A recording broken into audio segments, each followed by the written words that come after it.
Bonjour à tous et bienvenue sur la chaîne YouTube de Cryptost Academy pour une nouvelle vidéo d'analyse on-chain. J'espère que vous allez bien. Je suis le professeur Chen et comme à notre habitude, nous allons analyser les tendances en cours sur le marché des crypto-monnaies. On va encore s'intéresser à Bitcoin. Vous savez bien pourquoi, on en parle depuis des semaines. C'est simplement parce que c'est lui qui drive le marché et la liquidité, qu'il ne se passe pas grand-chose sur les autres altcoins, à part quelques cas isolés. Dans l'ensemble, c'est Bitcoin qui donne la mesure, qui donne le là du marché. Et donc, c'est lui qu'il faut analyser et surveiller pour comprendre ce qu'il se passe et ce qu'il pourrait se passer. On va passer en revue à la fois la situation à court terme du marché, notamment étudier un peu la structure du marché après la purge de mi-octobre qu'on a eu du coup au cours des dernières semaines. Mais on va aussi commencer à s'intéresser à des dynamiques un peu plus moyen long terme. Donc, il y a à la fois du positif, il y a à la fois des constats que je trouve un petit peu moins constructifs. On va essayer de faire le tour de tout ça dans cette analyse. J'espère que vous allez apprécier. Bien sûr, avant de nous lancer dans ce contenu, je vous invite à aller soutenir la chaîne YouTube de Cryptost Academy. Simplement, allez vous abonner, allez partager nos contenus, activer la cloche pour ne rien louper des prochaines analyses, que ce soit celles de Vincent, de Coban ou les miennes. Ça nous fait vraiment plaisir et ça soutient énormément, n'hésitez pas. Allez, on se lance sans plus tarder. Petite analyse graphique simplement pour signaler le fait que on a encore pas mal de volatilité sur le cours du BTC. Vous vous souvenez, la semaine dernière, on était au niveau des 110 000, 108 000. On se retrouve exactement sur la même zone.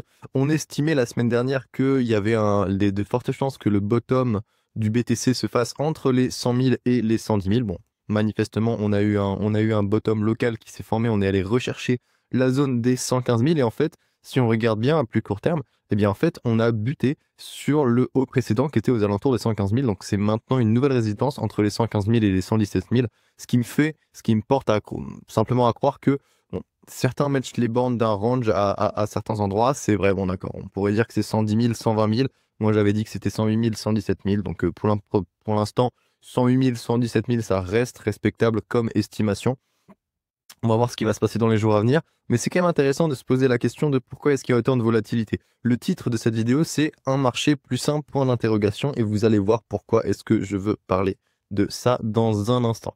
Maintenant qu'on a fait une petite analyse graphique globale du marché, on va s'intéresser à ce qui se passe sur le court terme et il n'aura pas fallu longtemps, parce que j'ai publié une analyse écrite mardi, on est jeudi, et il aura fallu à peine 2 jours pour que ce que j'avais, les constats que j'avais élaborés se fassent déjà défoncer. Il y a 2 jours, on était retourné au-dessus du prix réalisé des investisseurs à court terme. Pour ceux qui seraient nouveaux sur la chaîne, la borne rouge que vous voyez ici est une zone de prix qui symbolise le prix moyen d'achat des derniers entrants sur le marché du BTC. C'est une zone qu'on surveille beaucoup dans nos analyses depuis plusieurs années maintenant, qui nous permet de très bien délimiter les moments où le marché est dans une tendance haussière saine ou plutôt dans une phase corrective. Et donc toutes les interactions du prix, ici le prix est en noir, avec le prix réalisé des investisseurs à court terme, le prix moyen d'achat des derniers entrants, eh bien ils sont très intéressants à observer, notamment en cas de rebond, ce qui peut donner de la force au marché, ou en cas de cassure, ce qui peut invalider une tendance haussière. Et ça fait quoi maintenant? Ça fait depuis août qu'en fait on vivote aux alentours de ce prix réalisé à court terme et que il n'a pas les mêmes signaux que ce qu'on pourrait avoir la plupart du temps, parce que là en fait on est vraiment en train d'osciller au-dessus, en dessous. On n'a pas de tendance qui soit particulièrement définie jusqu'à preuve du contraire sur cette zone. Donc pour l'instant on essaye de la maintenir, mais je crains qu'on ait de plus en plus de mal à réussir à se maintenir au-dessus, simplement parce que au fur et à mesure du temps, comme vous pouvez le voir, cette zone, ce niveau, il a tendance à augmenter, à suivre en fait le prix du BTC. Et durant tous les marchés haussiers, il se passe la même chose, c'est-à-dire que le marché est en expansion. Lorsque le marché est en expansion, les gens veulent acheter pour ne pas louper la prochaine potentielle expansion ou s'exposer au marché parce qu'ils voient qu'on est en tendance haussière sur le long terme, pourquoi pas sur le court terme. Et donc, le prix moyen d'achat des investisseurs, notamment à court terme, tend à se rapprocher mécaniquement du prix spot. Il y a un moment, durant tous les marchés haussiers, où le prix moyen d'achat est très haut et où le prix spot n'arrive plus à aller chercher des valeurs particulièrement suffisantes au-dessus. Donc on a un affaiblissement de la tendance, un ralentissement de la tendance haussière. Et à partir de ce moment-là, on peut commencer à voir le prix réalisé à court terme qui devient de plus en plus testé et de plus en plus invalidé. Et il se pourrait qu'on commence à rentrer dans cette zone où en fait, nous sommes en phase finale de marché haussier. Les marchés haussiers des cycles précédents ont connu une phase d'expansion volatile très importante qu'on appelle un climax run. Depuis le cycle de 2021, on n'a pas du tout ce genre de structure. On a tendance à avoir des schémas de distribution de style week-off avec plutôt des doubles sommets, avec des sommets un peu arrondis et pas des sommets en forme de pic de volatile simplement. Et donc potentiellement qu'on pourrait avoir des signes précoces actuellement d'affaiblissement de la tendance. Et on va ajouter plusieurs arguments à ça, notamment avec le court terme. Mais bon, dans l'ensemble, quand j'écrivais l'analyse mardi, on était retourné au-dessus du prix réalisé à court terme, donc c'était plutôt positif. Maintenant, on vient de repartir en dessous, donc actuellement, le marché il est tellement volatile, il va un peu dans tous les sens sans décision claire, mais il reste inscrit dans le range qui est situé entre 108 000 117 000, on pourrait même dire 110 000, 120 000, dépendamment de vos analyses et de comment est-ce que vous représentez la chose, mais on n'a vraiment pas de définition claire. La tendance haussière n'est pas encore invalidée, mais on est en train de latéraliser, de ranger de manière un peu volatile. Ce qui pose la question du coup de est-ce que le marché est vraiment plus sain actuellement qu'après la purge? Parce que si on regarde l'intérêt ouvert sur les marchés du BTC en unité native, on se rend compte que la purge spéculative qu'on avait documentée au cours des semaines passées, eh bien, elle semble s'apaiser quand même, dans le sens où on voit que l'intérêt ouvert à terme, il a tendance à se stabiliser pour l'instant aux alentours des 320 000 BTC grosso modo. Il faut savoir que les valeurs actuelles, ce sont les valeurs qui sont les plus basses qui ont été enregistrées au cours des 12 derniers mois sur l'année roulante précédente, c'est-à-dire qu'on n'a pas eu de valeur plus basse que ça, même durant la purge un peu plus longue qu'on avait connue entre, il me semble, à peu près décembre 2024 et mars 2024, eh bien, on n'était pas descendu aussi bas. Donc ça pourrait faire croire qu'on a un environnement de marché actuellement qui est plus sain que ce qu'on avait vu depuis longtemps en termes de risque spéculatif, notamment parce que, comme vous pouvez le voir, durant la hausse qu'on a enregistrée la semaine passée, eh bien, le fait qu'on repasse des 117 aux 115 000, eh bien, on voit qu'on n'a vraiment pas beaucoup d'intérêt ouvert qui a été ajouté. Donc ça suggérait qu'on avait peu d'effets de levier qui avaient été de nouveau ajoutés sur le marché, et c'était plutôt un constat positif. Maintenant, cela n'empêche qu'il reste encore beaucoup de liquidités sur les marchés dérivés qui sont disponibles, et si on regarde la carte thermique des liquidités, on comprend très bien ce qui est en train de se passer en ce moment. Il y a beaucoup de liquidités short qui bloquent le prix aux alentours des 127 à 123 000 $. Il y a des liquidités longues qui soutiennent le prix aux alentours des 103 à 106 000 $. Donc en fait, on pourrait quasiment parler d'un nouveau range d'une certaine façon. Et entre ces bornes, eh bien, il y a de la liquidité short qu'on va aller chercher et on va faire un petit short squeeze. Et ensuite, il y a la liquidité longue qu'on va ensuite aller chercher avec la correction et qui va nous faire un long squeeze. Donc en fait, en ce moment, et je vous en parle depuis maintenant, je crois que ça doit faire 3 ou 4 ou même 5 vidéos qu'on fait où on parle de ça, mais le marché est clairement drivé par la liquidité sur les marchés dérivés. Et de mon point de vue, ce n'est pas quelque chose de très très sain, c'est pas quelque chose d'agréable. Donc le constat est simple. Est-ce que le marché est plus sain actuellement qu'il l'était après la purge qu'on s'est tapé au cours des dernières semaines? Manifestement, non. Même s'il y a un peu moins d'intérêt ouvert et que dans l'ensemble, il y a beaucoup de gens qui se sont fait éjecter, jusqu'à preuve du contraire, le marché il garde la même dynamique. Juste là, dans les dernières heures, on est venu faire un pic de liquidité. Je vais aller chercher, il me semble que si je vais chercher les valeurs des dernières 24 heures, ça devrait illustrer à peu près le propos. Je vais vous montrer, je pense que vous le verrez dans tous les cas, hein, si vous regardez le prix du BTC sur des petites unités de temps aujourd'hui, vous allez voir qu'il y a eu pas mal de volatilité. Ça a potentiellement pu effrayer certaines personnes, mais ça fait quoi? Ça fait 2-3 mois que dans tous les cas, on a des pics de volatilité comme ça qui sont particulièrement intenses, surtout sur le dynamique intraday du BTC, surtout sur la dynamique journalière, il se passe parfois beaucoup de choses et on peut avoir le prix qui varie énormément. Et là, on a le graphique qui ne coopère pas. Ce n'est pas très très grave, on n'avait pas besoin dans tous les cas. C'était juste un petit bonus. Mais dans l'ensemble, quand on regarde la situation à court terme, on se dit bon, le marché, il galère quand même à se maintenir au-dessus du prix réalisé à court terme. Ça peut signaler des opportunités, ok, mais ça peut aussi signaler un affaiblissement qui peut devenir un peu plus important. Et en cas de correction appuyée, c'est vraiment pas le contexte qu'on veut voir pour un marché du BTC. Ça ressemble quand même beaucoup plus à un ralentissement, une consolidation, mais qui perd du momentum plutôt que une correction rapide et concrète qui nous amène vers une saturation, une capitulation à court terme pour ensuite repartir. Donc, pour l'instant, un peu le cul entre deux chaises, mais on reste dans le range, donc c'est pas non plus terrible, mais c'est pas non plus la mort. Donc faudrait voir ce que ça va donner au cours des prochaines semaines. Pour l'instant, le marché est dans tous les cas parfaitement indécis. Ça, c'est bien le mot, c'est que le marché est tout à fait indécis jusqu'à preuve du contraire. Il n'y a pas de tendance claire. Et ce qui devait être October, un mois d'octobre haussier, c'est manifesté comme étant un mois d'octobre particulièrement volatile et indécis. Il faudra voir ce que ça va donner en novembre, parce qu'à partir de de demain ou après-demain. Non, demain, c'est le jour du white paper de Bitcoin, le 31 octobre. Et à partir d'après-demain, donc samedi, on sera en novembre, nouveau mois, et on verra ce que ça va donner.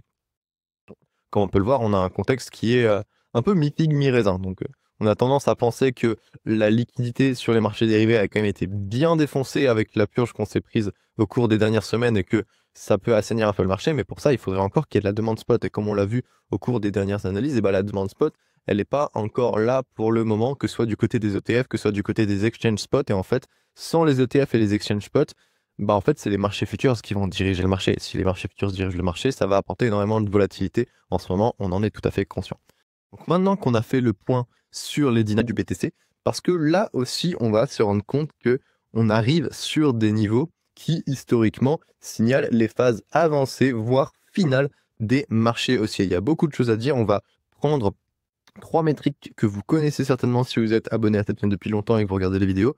3 métriques que vous avez peut-être même vues si c'est votre première fois parce qu'elles sont quand même pas mal utilisées. Elles font partie d'un triptyque que je recommande beaucoup d'utiliser en termes d'analyse on-chain. C'est le pourcentage de francs profit du marché dans sa totalité, le ratio MVRV et le ratio SOPR. On va regarder ces 3 indicateurs en détail et on va voir qu'est-ce qu'ils peuvent nous dire du point de vue du marché actuellement. Donc, le pourcentage de francs profit, c'est une métrique qui est très très simple. Elle mesure simplement pour l'entièreté des bitcoins qui sont en circulation, est-ce qu'ils sont détenus en état de perte ou de profit vis-à-vis de le dernier mouvement.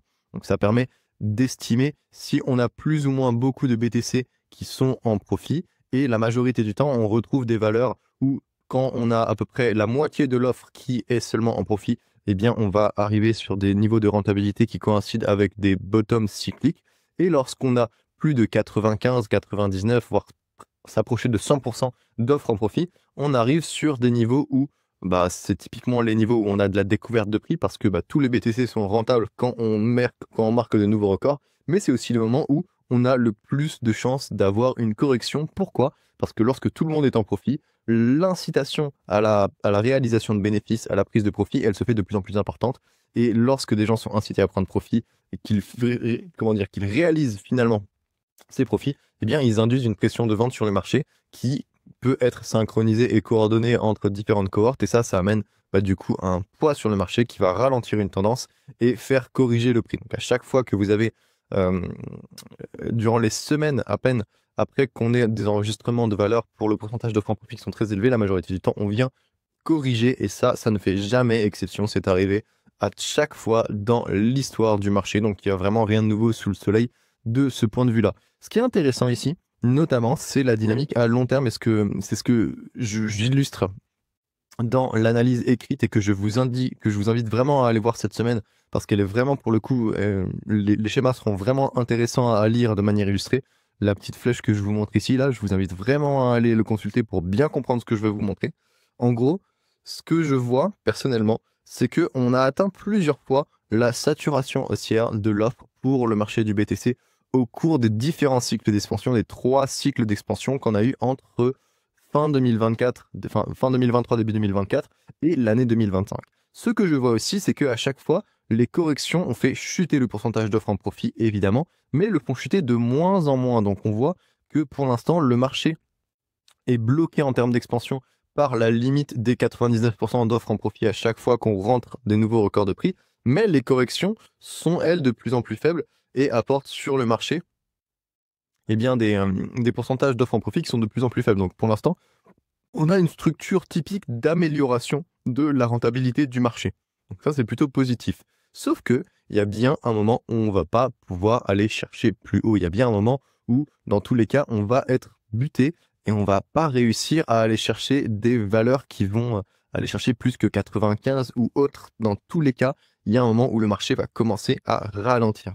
Et ce qui m'intéresse ici, c'est de voir que au cours des prochaines corrections, potentiellement, on pourrait avoir des signes de ralentissement sur le pourcentage d'offres en profit avec une correction qui amène des valeurs plus basses que les précédentes. Et ça pourrait être un premier signe du fait que le marché est en train de ralentir, que le marché est en train d'avoir des corrections qui sont plus douloureuses que les précédentes. Jusqu'à preuve du contraire, chaque correction, elle n'est pas plus douloureuse que les précédentes. À chaque fois, on a une rentabilité pour l'offre en profit qui reste plus élevée que lors des corrections précédentes. Donc pour l'instant, il n'y a pas vraiment de problème, mais il va bien arriver un moment où on va avoir une correction qui va amener un pourcentage d'offres en profit qui sera plus faible que lors du dernier creux. Et à ce moment-là, je serai présent pour vous dire, regardez ce signal, on en a déjà parlé, là, il va falloir commencer à se montrer prudent. Donc pour l'instant, sur ce graphique, sur cette donnée en elle-même, il n'y a pas encore de problème, mais on sent bien la soupape se préparer, on sent bien qu'il va y avoir un moment où les choses vont commencer à s'inverser. Et un des arguments majeurs pour soutenir cette thèse, c'est notamment l'évolution du ratio MVRV. Le ratio MVRV, il mesure le degré de profit de perte latent moyen des investisseurs. Si le pourcentage d'offre en profit mesurait la quantité de profit en circulation dans l'offre, ici, on mesure plutôt la qualité du profit latent. C'est une métrique qui permet de jauger l'état d'avancement d'un cycle aussi, notamment quand on fait des études statistiques. Si vous êtes familier avec la chaîne, vous savez qu'on a des méthodes pour ici indiquer les sommets locaux de manière assez importante. Mais ici, ce qu'on veut voir, c'est deux choses. Il faut regarder deux métriques ici. C'est le prix qui continue d'augmenter, ça on le voit bien, mais le MVRV qui est ici en orange, qui lui est en train de baisser. Et ça, on a une divergence entre le prix et le MVRV depuis maintenant plus d'un an, voire 1 an et demi. Et ça, c'est quelque chose que je trouve particulièrement préoccupant. Encore une fois, je suis pas en train de vous annoncer la fin du monde et demain le Bitcoin va partir à zéro. C'est des choses qui se font progressivement, mais ce type de configuration est typique d'un ralentissement de marché. On peut avoir exactement la même chose sur les sommets de distribution de Wyckoff de 2021. Regardez ici, le prix qui continue d'augmenter alors que le MVRV commence à baisser et on a vraiment deux éléments ici. On a la valeur ressentie du marché, donc le prix, c'est la valeur ressentie, et ensuite on a la rentabilité latente du marché qui est le fondamental, la valeur fondamentale, ce qui est réellement en train de se passer sur la blockchain. Et il y a toujours trois phases. Il y a toujours une phase où on a une convergence, puis une divergence, puis une nouvelle convergence. Donc on a une convergence haussière lorsque les valeurs du prix et du MVRV sont en train d'enregistrer de nouveaux records et qu'on sont en tendance haussière tous les deux. Ensuite, on a une divergence lorsque le prix ici continue d'augmenter mais que le MVRV lui commence à ralentir. Donc d'abord, on a une convergence haussière entre le prix et le fondamental, jusque là tout va bien. Ensuite, le fondamental commence à ralentir alors que le prix continue d'augmenter, mais on voit bien qu'il commence à peiner. Et à partir d'un certain moment, on a une convergence baissière et le prix s'aligne avec le fondamental du marché et on a une correction. Ça, c'est un schéma typique qu'on peut retrouver sous différentes échelles et différentes fractales sur le cours du BTC, mais c'est arrivé plein de fois par le passé et ça arrivera toujours. C'est comme ça que le marché du BTC est structuré. Et la divergence qu'on est en train d'observer actuellement sur une échelle de temps un peu plus élevée finalement, eh bien, elle est typique des phases finales des cycles haussiers où les prix du BTC ne parviennent pas simplement à générer suffisamment de gains pour stimuler la demande. Et chaque correction, elle met de plus en plus d'investisseurs sous l'eau, de plus en plus d'investisseurs dans la sauce. Et ça permet pas de générer une rentabilité qui incite les gens à racheter du BTC. Donc simplement, jusqu'à preuve du contraire, on est sur une divergence assez marquée entre le cours du BTC qui continue d'augmenter alors que le ratio MVRV qui mesure la valeur fondamentale du marché, notamment en termes de rentabilité, eh bien, est en train de chuter. Bien que le marché il arrive à se maintenir assez haut pour le moment, il est important de noter que, de mon point de vue en tout cas, d'autres analystes pourront dire autre chose, mais moi je le soutiens et dans tous les cas je ne vais pas vous commencer à vous faire un narratif. Le but pour moi c'est pas d'avoir un avis, c'est simplement de dire ce que je vois et ce que les données m'indiquent. Et les données m'indiquent actuellement qu'on a une divergence structurelle entre le fondamental du marché et la valeur ressentie du marché. Et donc ça, à un moment ou à un autre, ça va amener à une convergence. Et si le fondamental il est baissier, le prix va devenir baissier. C'est inéluctable et c'est comme ça. Donc pour l'instant, c'est des premiers signes de ralentissement qui sont plutôt précoces. Encore une fois, ça se manifeste pas comme ça en une journée, ça va se manifester sur plusieurs semaines, peut-être sur plusieurs mois. Mais je tiens à signaler que je commence à observer à différents égards des signes de ralentissement. On pourra arguer que ici, la moyenne cumulative, donc ici on a une étude statistique du ratio MVRV avec des valeurs ici, donc une moyenne cumulative et des écarts types au-dessus, en dessous, qui nous permettent de mesurer si on a des valeurs plutôt hautes du MVRV ou des valeurs plutôt basses. Et un seuil de référence très intéressant, c'est la moyenne cumulative que vous voyez ici en bleu. On pourra argumenter sur le fait que le marché du Bitcoin rentrera dans une phase décisive, une phase baissière décisive, lorsqu'on invalidera ici les 1,78, à peu près les 1,80. Donc lorsqu'on invalidera la moyenne cumulée, la moyenne historique, la valeur de référence pour le MVRV. Donc pour l'instant, on reste encore au-dessus de cette zone. On a réussi à la tenir durant les deux corrections précédentes. Ça a d'ailleurs très très bien marqué les bottoms locaux du marché du BTC au cours des 2 dernières années. Donc, ce que j'aimerais voir au cours des prochaines semaines, des prochains mois, c'est si un test ici de cette moyenne cumulative, eh bien, amènerait soit un rebond et une nouvelle expansion, ce qui serait idéal pour aller chercher une dernière phase haussière pour le BTC, soit si on l'invalide, et alors là, si on l'invalide, pour moi, on rentre clairement dans une structure de marché baissier, parce que si vous regardez, c'est au-dessus de ce seuil statistique qu'on est véritablement rentré dans une phase d'expansion pour le marché du BTC aux alentours de octobre 2023, alors que le prix était encore situé aux alentours des 30 000, 40 000, et ensuite on a vraiment une phase d'expansion très importante qui a été soutenue par cette bande statistique. Donc il serait plutôt légitime d'estimer que lorsqu'on va invalider cette bande statistique aux alentours potentiellement, il me semble que ce serait aux alentours d'un prix de un peu moins de 100 000, ce serait aux alentours de 95 000 BTC grosso modo, eh bien on pourrait du coup avoir une phase corrective qui pourrait signaler la fin de la tendance haussière pour le marché du BTC depuis son cycle haussier de 2023 jusqu'à 2025 et l'entrée en bear market. Donc là, c'est vrai que vous pouvez vous demander, mais prof, ça fait quand même plusieurs vidéos que tu commences à nous parler de bear market. Est-ce que tu n'es pas bearish? Est-ce que tu n'es pas en train pour l'instant d'avoir un petit biais baissier sur le marché du BTC? Pas particulièrement, moi j'aimerais vraiment que le prix continue, mais là, vu la structure qu'a le marché, c'est pas moi qui décide en fait si le marché il est aussi au baissier. Simplement, je vois que la structure pour l'instant est en train de ralentir. On n'a pas de changement structurel majeur. On reste inscrit dans une structure de marché haussier, même s'il y a un ralentissement. Donc simplement, j'émets mon avis, j'émets une certaine prudence, mais on n'a pas encore de signe de confirmation que le bull market est terminé. Et le dernier argument qu'on peut apporter à cette thèse, c'est le ratio SOPR, qui lui mesure le comportement de prise de profit moyen des investisseurs. Donc ici, on avait la quantité du profit sur le marché avec le pourcentage d'offre en profit. Ensuite, on a la qualité du profit avec le profit ou la perte latente moyenne des investisseurs. Et maintenant, ces deux métriques premières qui définissent les conditions de marché dans lesquelles évoluent les investisseurs, eh bien, elles amènent une dernière métrique qui est du coup une réaction à ces conditions de base, c'est le comportement de prise de profit ou de perte. Donc, est-ce que les investisseurs sont particulièrement en train de prendre des profits, ce qui est le cas au niveau des sommets locaux à chaque fois, ou est-ce qu'ils sont plutôt en train de prendre des pertes, ce qui est le cas au niveau des bottoms locaux? Et la métrique qui va nous intéresser, le seuil qui va nous intéresser ici, c'est à la fois la moyenne cumulative, mais surtout la zone 1, qui est vraiment la zone de gravité pour le ratio SOPR, qui nous indique est-ce qu'on reste quand même dans un contexte haussier et on arrive à rebondir au-dessus et aller chercher une nouvelle phase d'expansion et de prise de profit, ou est-ce qu'on n'arrive pas à se maintenir au-dessus de 1, et dans ce cas-là, on est dans une phase corrective majeure, et lorsque le SOPR passe en dessous de 1, on sait qu'on est en bear market. Il n'y a pas de question qui se pose. On est vraiment dans un comportement de prise de perte majeure. Et d'ailleurs, les signes précoces de bear market arrivent potentiellement avant même que le SOPR passe sous 1. Bon, jusqu'à preuve du contraire, on a réussi à se maintenir justement entre la moyenne cumulative et SOPR égale 1. Donc ça, c'est vraiment la zone d'opportunité très intéressante à racheter durant les bull markets. Si on couple ça avec la moyenne cumulative du MVRV, on se rend compte qu'on a vraiment des signaux d'achat de bottom locaux qui sont particulièrement pertinents. Et pour l'instant, on arrive à se maintenir au-dessus. Donc, même si je vois des signes précoces de ralentissement, et que sur le court terme, on a un marché qui a une action de prix vraiment pas très organique et plutôt volatile à cause des marchés dérivés, les conditions que j'attends pour devenir, entre guillemets, bearish et pour dire que là, vraiment, ça commence à sentir mauvais, c'est l'invalidation de la moyenne cumulative sur le ratio MVRV et l'invalidation de la moyenne cumulative et surtout du ratio SOPR égale 1. Tant qu'on n'a pas ces deux conditions qui sont remplies, de mes yeux, il y a encore de l'espoir et on peut encore espérer avoir un marché potentiellement plus sain avec une demande spot plus présente que les volumes qu'on a sur les marchés dérivés.